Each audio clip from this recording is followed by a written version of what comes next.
guest, the President of the United States.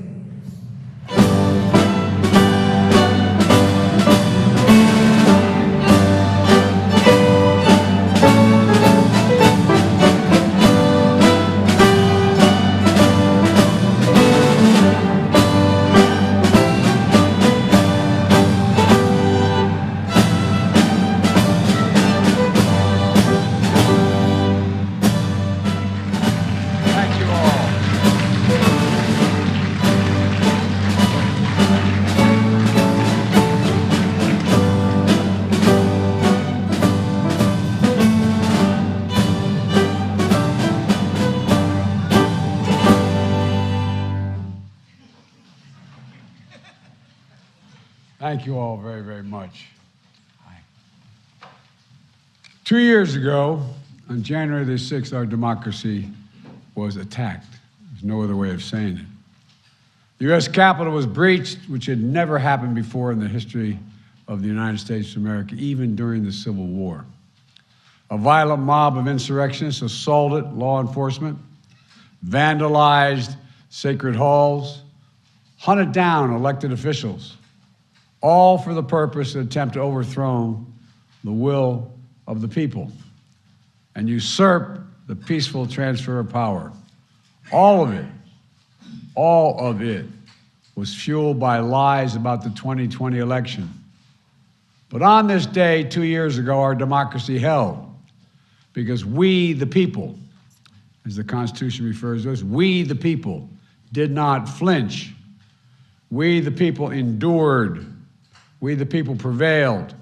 And on this day of remembrance, joined by the Vice President and the Second Gentleman and all of you, we honor a remarkable group of Americans who embodied the best before, during, and after January the 6th, 2021.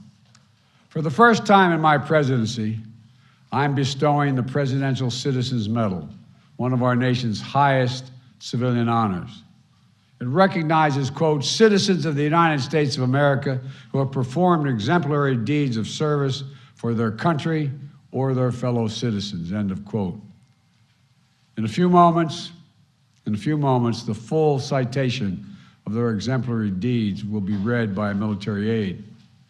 But this is who these people, these extraordinary Americans are. Heroic law enforcement officers. As Congressman Benny Thompson said, a man of immense character and honor himself eloquently said about these officers, he said, quote, you held the line that day, and what was on the line was our democracy, and history will remember your names. And history will remember your names. They'll remember your courage. They'll remember your bravery. They'll remember your extraordinary commitments to your fellow Americans. It's not hyperbole. That's a fact. That's a fact. And folks, history also going to remember your instincts to respond, to do something, as you did. And as we all watched, this is the irony of it all America watched it on television and saw it repeated and repeated. In the past months, we've heard you testify to the nation about what happened that day, what you were thinking of at the time it was happening, what you're thinking now, the threats, the violence, the savageness of what happened, the trauma, all real. And it's not exaggeration to say, America owes you all, I really mean this, a debt of gratitude, one we can never fully repay unless we live up to what you did. Live up to what you did. And what you did was truly consequential, not a joke. If I can halt for a second and just say to you, the impact, what happened on July the 6th had international repercussions beyond what I think any of you can fully understand. The first meeting I had of what they call the G7, the 7 leading economies in the world, democracies, I sat down. It was in February. It was in England. And I sat next to the President of France, across from the Chancellor from Germany, et cetera. And I said, America's back. You know what the response was? Not a joke. For how long? For how long? And I just sat there and looked, and I believe it was the Prime Minister of Italy who said, but I can't remember for certain which of the six said it. And what would you think, Mr. President, if tomorrow you woke up and you have a headline in the press saying that in the British Parliament, a mob had come down the hall, broken down the doors of the House of Commons. Police officers were killed or died. The place was vandalized in order to overthrow the election of a Speaker of the House, a Prime Minister's election. Think about it. Think about it. What would we think if we heard that news today? Any other leading democracy in the world went through this. So folks, these people and the people representing those who couldn't be here because they gave their lives for this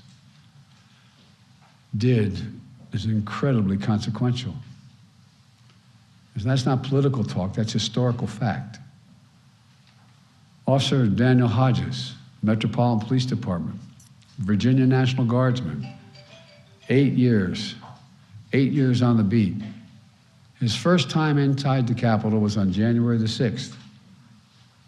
Sprayed with poison, pinned and crushed, eye almost gouged out, but he didn't break.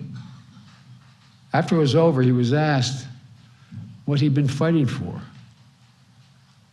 This is a local guy, an ordinary American, and he gave a simple, straightforward answer. What were you fighting for? His spontaneous answer was democracy. That's what he knew he was fighting for. He wasn't a scholar. He wasn't a historian. He was a red-blooded American. He was fighting for democracy. Former Metropolitan Police Officer Michael Fanone, become friends. I've come to know him more. 20 years in the job, a veterans narcotics investigator. At a moment of crisis, he was asked to do undercover work elsewhere, but he answered the crisis call of our nation at the Capitol. And you answered, Michael, you always did. He was beaten, not pushed around, beaten, and he was tased. Called a traitor as the mob shouted, if you remember, kill him with his own gun, kill him with his own gun. But he defended our democracy with absolute courage. And ever since, he's spoken out forcefully to make sure people are held accountable because he knows it could happen again. There's no guarantees, except us, all of you. Private First Class Harry Dunn from the United States Capitol Police, 14 years on the force. On that day, he was outside Speaker Pelosi's office. He stood guard, protecting fellow officers who were already injured. He was fighting back insurrectionists across the Capitol while being called the vilest racist names. His own congressman, a true constitutional scholar, Jamie Raskin, who couldn't be here today as he recovers from cancer treatments, but he called and wanted me to say the following, and I wrote it down. Officer Harry Dunn acted with remarkable courage and valor to defend both our institutions and our people. Went on to say, generations to come will think of him and these officers and thank them for their service. End of quote. Officer Carol Edwards, 5 years on the force. U.S. Capitol Police. On the front lines of the mob's first surge. And she stood there. She said, and I hope I'm correctly quoting you, he said, it looked like a movie. It looked like a movie. Sometimes in crisis, things look surreal. It looked like a movie. Knocked unconscious with traumatic brain injury. She got back up to help hold the line. The granddaughter of two proud military veterans, she says it was her job to, quote, protect America's symbol of democracy, end of quote. That building. Sergeant Aquino, excuse me. Aquino. Thank you, pal. I'm glad you know your name.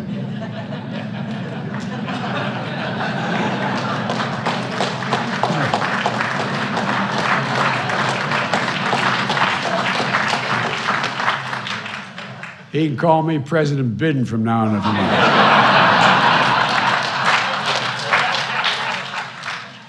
A proud immigrant from the Dominican Republic, 16 years in the force.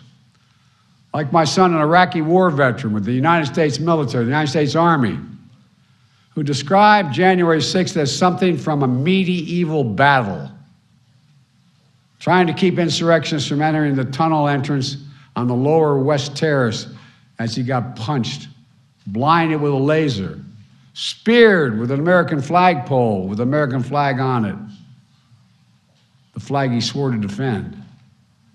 He stood tall in the breach with a deep and abiding love demonstrated for his country. Officer Eugene Goodman, an Army veteran who put himself at risk as a rifle squad leader, conducting combat patrols to identify explosives in Baghdad. He came home. He came home to guard the U.S. Capitol for the last 15 years. On January 6th, he risked his own safety to distract a charging group of insurrectionists. He said his duty is to serve and protect. And he said that day, he was just doing part of it. He was protecting. And he did. He protected. To all of you, I know this honor is bittersweet. On that day, more than 140 law enforcement officials suffered physical injuries, and untold numbers are suffering from psychological toll of that day as well. PSD doesn't also only occur in a military battlefield.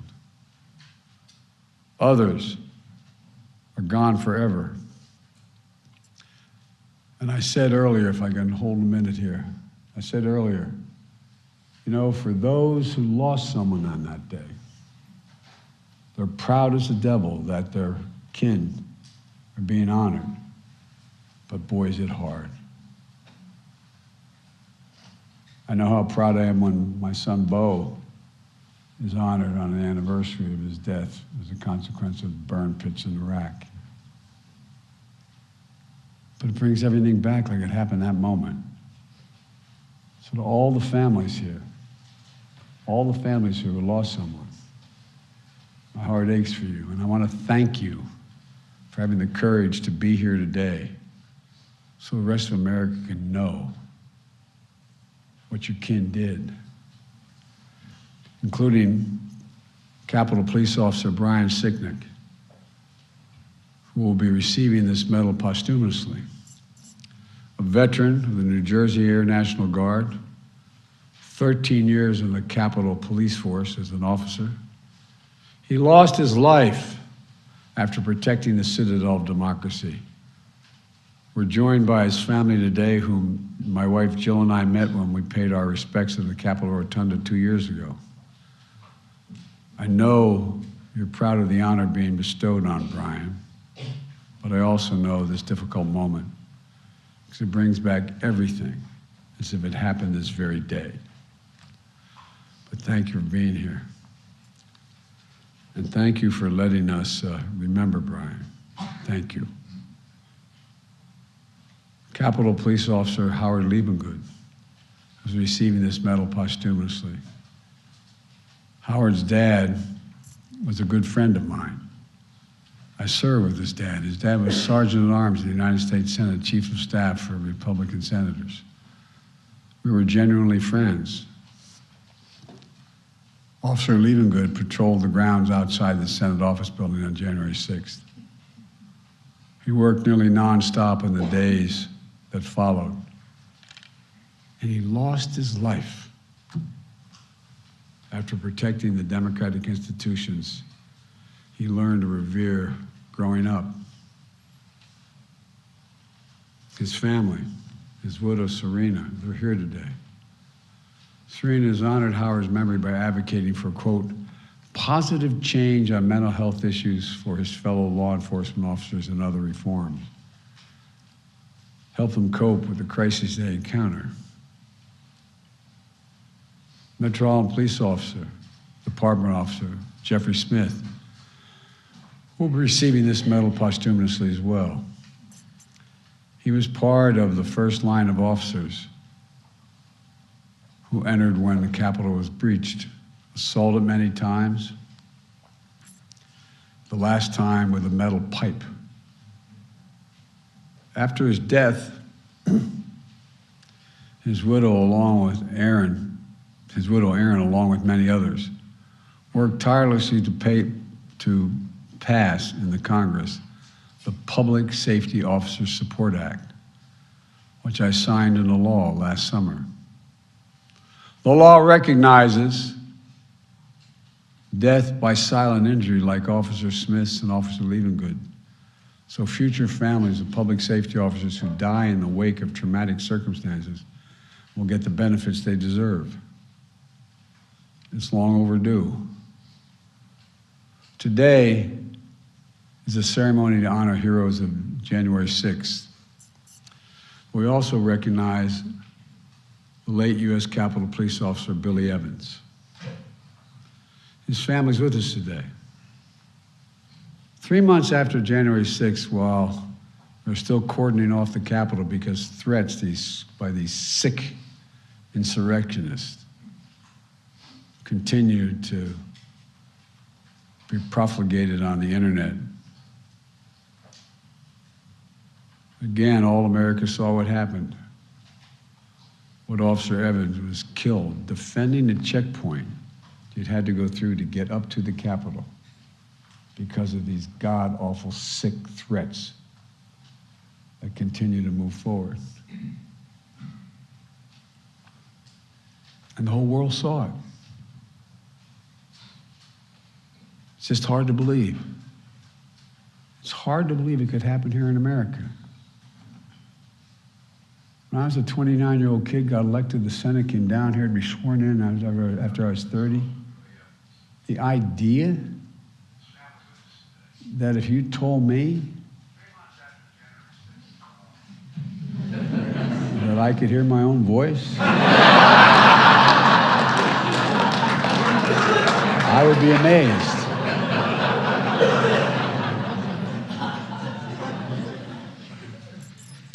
But all kidding aside, think about it. Think about this. Jill and I also met the family at the Rotunda to pay our respects, and I was honored to sign into law a bill awarding the Congressional Medal, Gold Medal, to those who protect the Capitol on January 6th and to honor Officers Sicknick, Evans, Levengood, Smith for their sacrifices. These officers are the best among us. And we're also honored to be joined by many other members of the various law enforcement agencies here today. And who were here on that January 6th. We thank all of them as well. I want to thank you all for your service, your strength, your courage, and it's a corny thing to say, but your patriotism. Joining these law enforcement officers honorees are 5 other public servants, Ruby Freeman and her daughter, Shay Moss. Where are you guys? Sitting up there, you're right in the middle.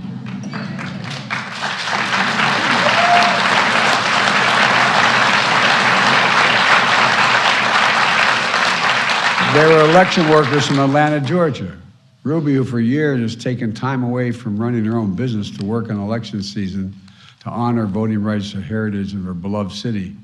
Her daughter, Shay, who learned from her grandma how older generations of her family fought so hard to even get the right to vote. So Shay decided to become a full-time election worker to help the elderly, the disabled, the students exercise their fundamental right to vote. Both of them were just doing their jobs until they were targeted and threatened by the same predators and peddlers of lies that would fuel the insurrection. They were literally forced from their homes, facing despicable racist taunts. But despite it all, Ruby Freeman and Shay Moss found the courage to testify openly and honestly to the whole country and the world about their experience, to set the record straight about the lies and defend the integrity of our elections. Ruby and Shay, you don't deserve what happened to you, but you do deserve the nation's eternal thanks for showing the dignity and grace of we, the people. Presumptuous of me, but I'm so proud of you both. So proud of you both. Albert Schmidt, a former Republican city commissioner in Philadelphia, who spent a decade overseeing nonpartisan counting of votes. But like so many other local election workers, in 2020, he was harassed and threatened as he did his job faithfully. He did not bend. He did not bow. He did not yield to the political threats and pressure. And he's so trusted by both political parties that the new Democratic governor of Pennsylvania, Josh Shapiro, appointed him as Pennsylvania's Secretary of State, a Republican, to ensure that the integrity of the elections. That's a high compliment.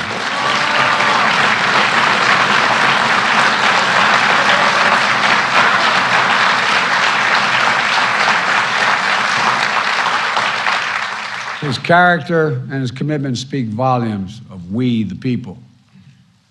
That's what we also see in Jocelyn Benson, twice elected Michigan Secretary of State to protect the sacred right to vote and have that vote counted fairly. That's what she did in 2020, when she oversaw a record number of Michiganders turn out to vote in that election, only to find an armed mob outside of her home on Christmas Eve, when she and her son were decorating their Christmas tree inside. But she refused to back down. She'd done her duty. She'd kept her oath. Full of integrity, she is a true leader in our nation. And thank you, thank you, thank you for what you've done.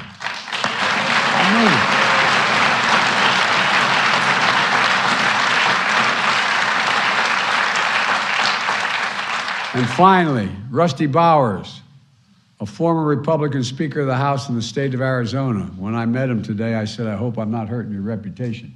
Where are you, Rusty? See, he's hiding behind you. He's able to do that. Rusty, we may not agree on all things. We agree on what this country's about, though. We agree that public service is not about what you're willing to do to win. It's about what you're willing to lose over. What you're willing to lose over. Rusty put his obligation to the Constitution and his country ahead of everything when he refused intense political pressure to decertify the 2020 election results. His courage is probably the reason why he's lost his primary last year. Rusty, you're an example, is a demonstration to every young man and woman thinking about entering politics, about what integrity is all about. I'm not exaggerating. Thank you for your integrity and your honor.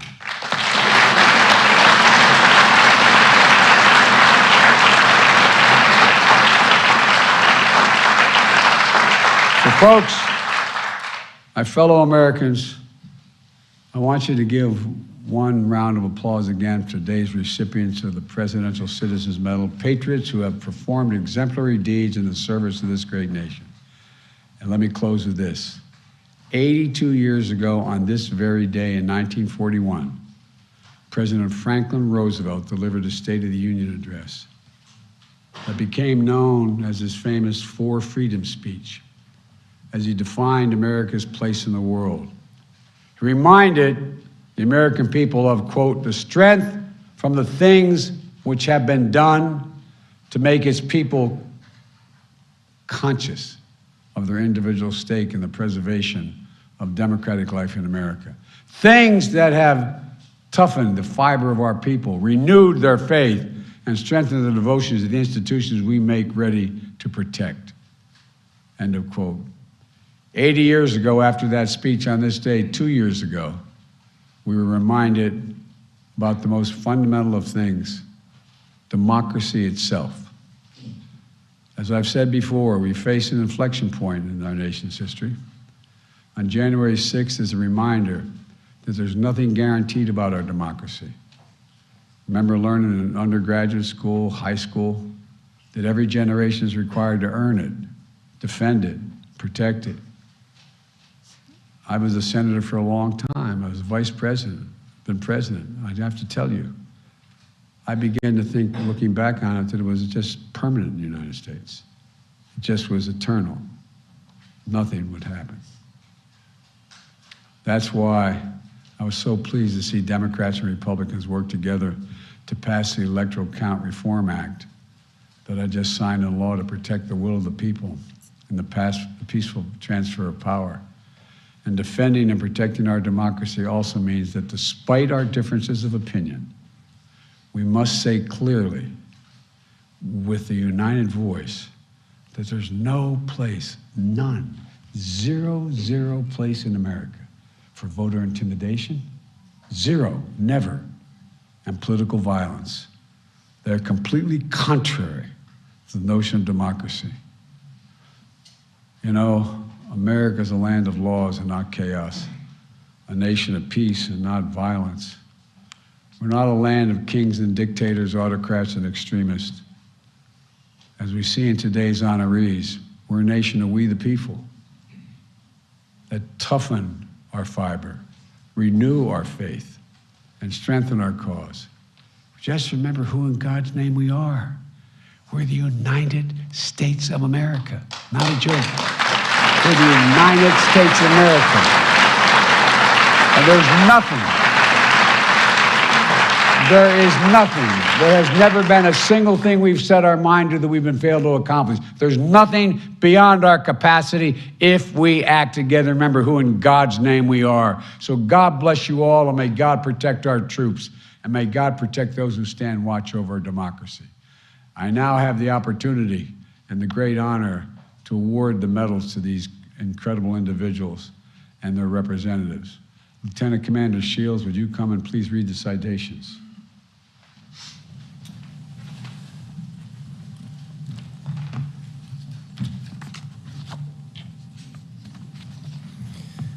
The Presidential Citizens Medal recipients: Jocelyn Benson,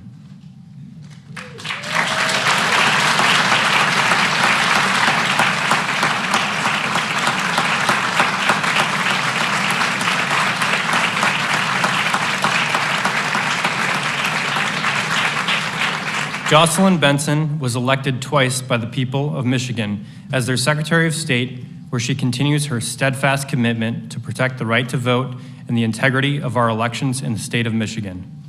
In 2020, she administered an election with record turnout and certified the results in the face of unprecedented pressure and threats, including armed protesters outside her home. We the people honor the undaunted and unflinching Michigan Secretary of State, Jocelyn Benson, who continues her exemplary public service to advance free and fair elections in our nation.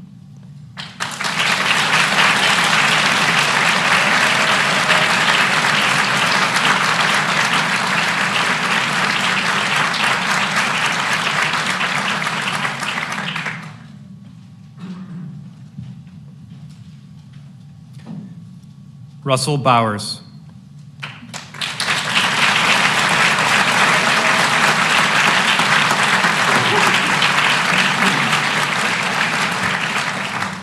An artist, rancher, and fourth-generation Arizonan, Rusty Bowers represented the people of Arizona for almost 2 decades, rising to become Speaker of the House. In a dire hour of our democracy, he put country before party by refusing attempts to decertify the 2020 election and overturn the will of the people. He endured menacing protests, including at his home, and eventually lost an election because of his courageous actions. We the people honor Rusty Bowers, a public servant guided by a deep faith and unbreakable oath to God, family, and country.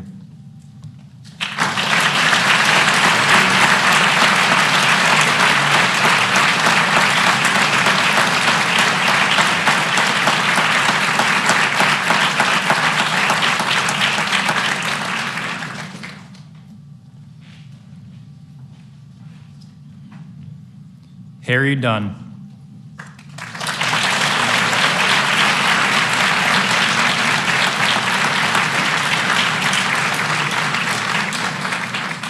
A champion college football lineman, Harry Dunn has put his protective instincts to a higher purpose as a U.S. Capitol Police officer. On January 6, 2021, he rushed to protect injured fellow officers fighting back insurrectionists. His powerful testimony describing violence and stinging racism laid bare the day's facts for history, and his advocacy on behalf of officers battling lasting trauma is helping to ease the stigma around mental health in our nation. For defending the citadel of our democracy and for seeking truth and healing, we the people honor U.S. Capitol Police Private First Class Harry A. Dunn.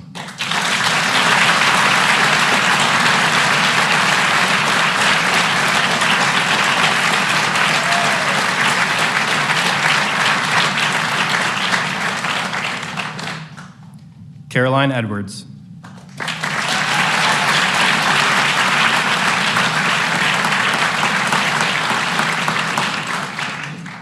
The granddaughter of proud military veterans, Caroline Edwards left a corporate career to follow in their footsteps, serving our nation. On January 6, 2021, she helped stop advancing insurrectionists even after being knocked unconscious in the mob's first brutal surge. She has also fought for colleagues as a police union board member and peer counselor, and her congressional testimony will help ensure their valor is never forgotten. For her courageous defense of our democracy and service to fellow officers, we the people honor U.S. Capitol Police Officer Caroline Edwards.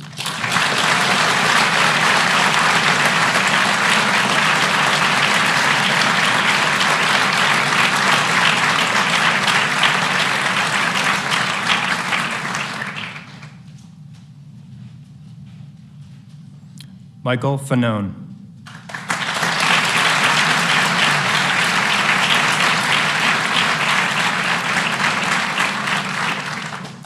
The grandson of a police officer, Michael Fanone was born to protect and serve. A decorated narcotics investigator, he took an off-duty call to the Capitol on January 6, 2021, helping to drive insurrectionists away from a key tunnel and facing vicious attack. He immediately became one of the day's most outspoken truth seekers. For his absolute courage in protecting the Capitol and our democracy, and his tenacious search for accountability, we the people honor former Metropolitan Police Department officer Michael Fanone.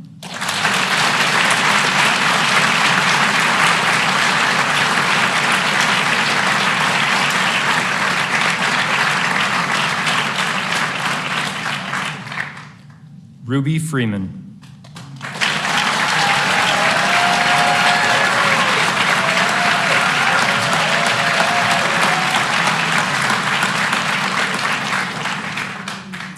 Inspired by the voting rights legacy of her beloved Atlanta, Lady Ruby Freeman viewed her civic duty as a Fulton County election worker as a sacred mission to ensure the people of Georgia could exercise their fundamental right to vote freely and fairly. In the 2020 election, she upheld that sacred mission despite an orchestrated campaign to overturn the election and that targeted and threatened her and her family.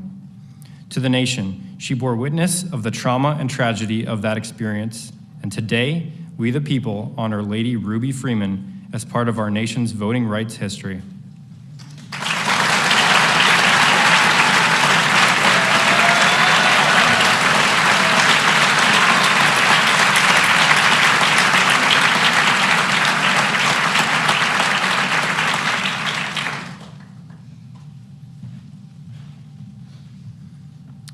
Aquilino Ganell.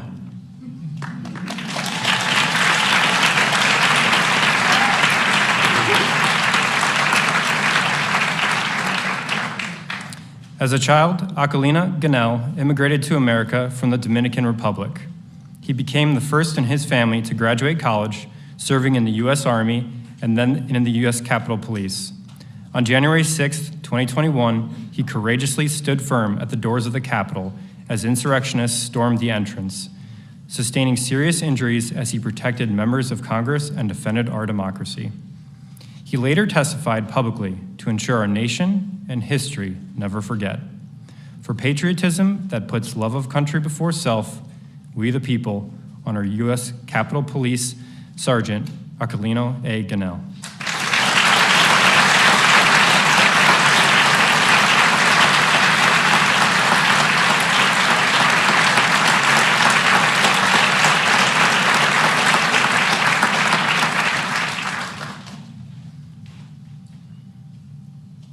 Eugene Goodman.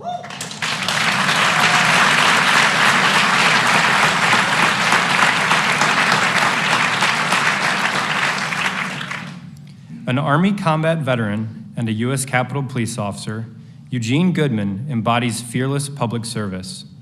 In the breach on January 6, 2021, he made himself a target to divert insurrectionists away from the Senate chamber, enabling the former vice president, lawmakers, and staff to escape safely.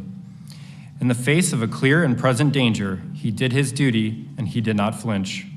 For his valor and for ensuring the constitutional order, we the people honor U.S. Capitol Police Officer Eugene Goodman.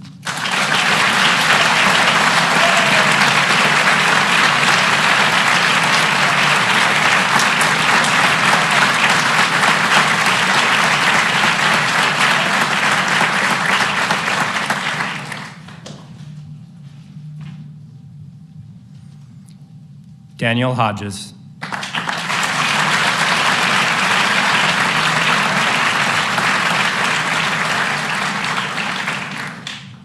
A Virginia National Guardsman and Metropolitan Police Department officer, Daniel Hodges has dedicated his life to serving his community and our nation. On January 6, 2021, he fought to push surging insurrectionists away from a key tunnel into the Capitol, returning to the line even after being brutally crushed and beaten. His courageous testimony will help ensure that we never forget or let such an attack happen again. For his heroism and unwavering commitment to the truth, we the people honor Metropolitan Police Department Officer Daniel Hodges.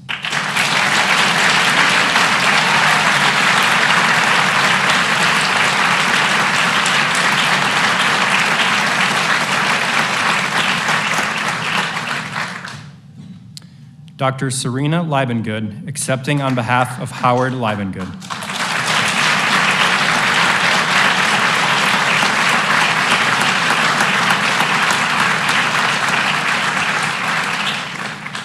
The proud son of a U.S. Senate Sergeant-at-Arms, Howard Liebengood left a career as a champion race car driver to follow in his late father's footsteps, protecting the democratic institutions they both revered. He died after battling insurrectionists at the Capitol and staying on to restore security in the crucial days after January 6th.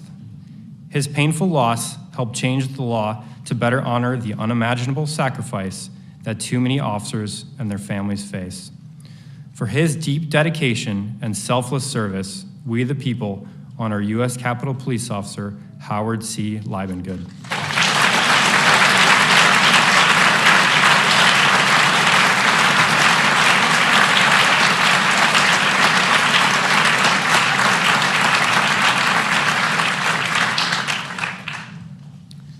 Wandrea Arshay Moss.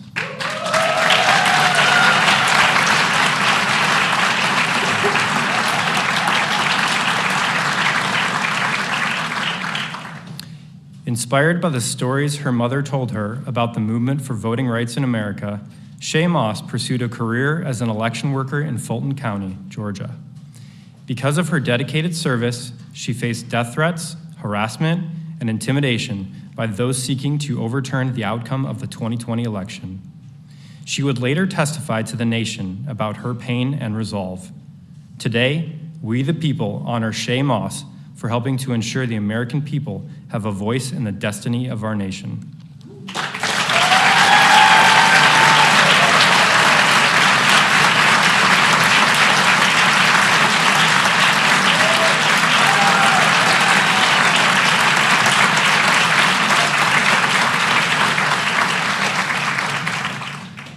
Albert Schmidt.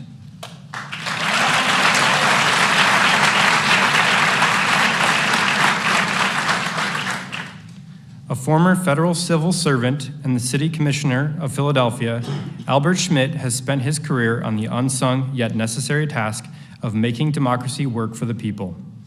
In the 2020 election, despite intense political pressure, he did what he had always done, ensured the integrity of the election, and faithfully oversaw the nonpartisan counting of the ballots. We the people honor Albert Schmidt for his clarity of purpose to protect every American's sacred right to vote and to have that vote counted.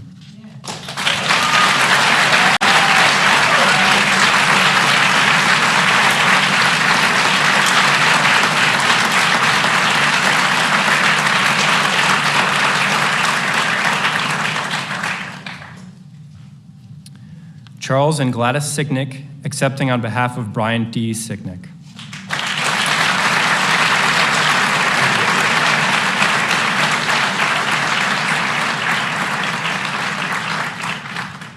A New Jersey Air National Guardsman who served 2 tours overseas, Brian Sicknick was a U.S. Capitol police officer devoted to serving our nation. For over a decade, he guarded the Capitol, including on January 6, 2021. He lost his life protecting our elected representatives, upholding the will of the American people, and defending our Constitution. His heroism, courage, and character set an example for generations of Americans to come and will never be forgotten. For his service and his ultimate sacrifice, we the people honor U.S. Capitol Police Officer Brian D. Sicknick.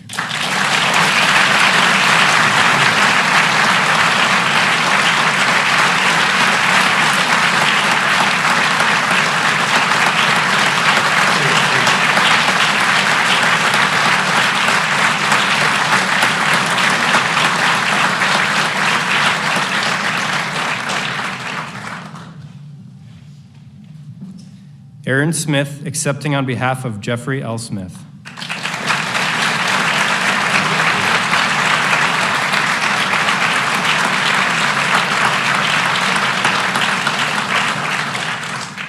A 12-year veteran of the Metropolitan Police Department, Officer Jeffrey Smith dedicated his life to public service. On January 6, 2021, as he fought the violent mob, Officer Smith sustained devastating head injuries from multiple assaults inside and outside the Capitol. He died after protecting Congress, guarding the Capitol, and preserving our democracy. His passing sparked changes in the law that honor the silent injuries of our fallen officers. For his extraordinary heroism, pure courage, and unwavering devotion to the nation, we the people honor Metropolitan Police Department Officer Jeffrey L. Smith.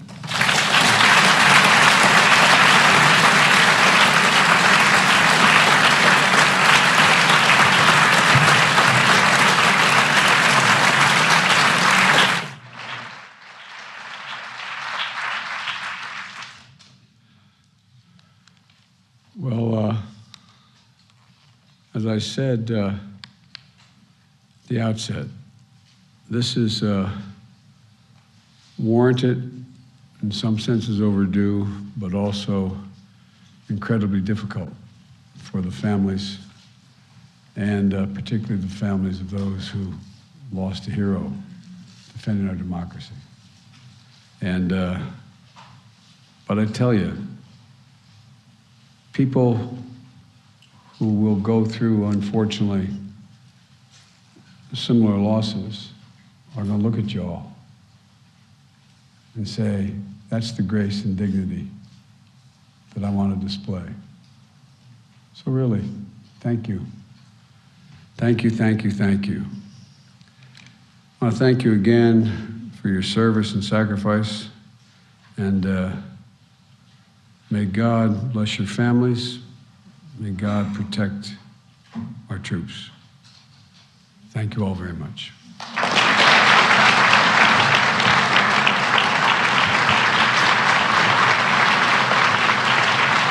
Please remain in your seats as the President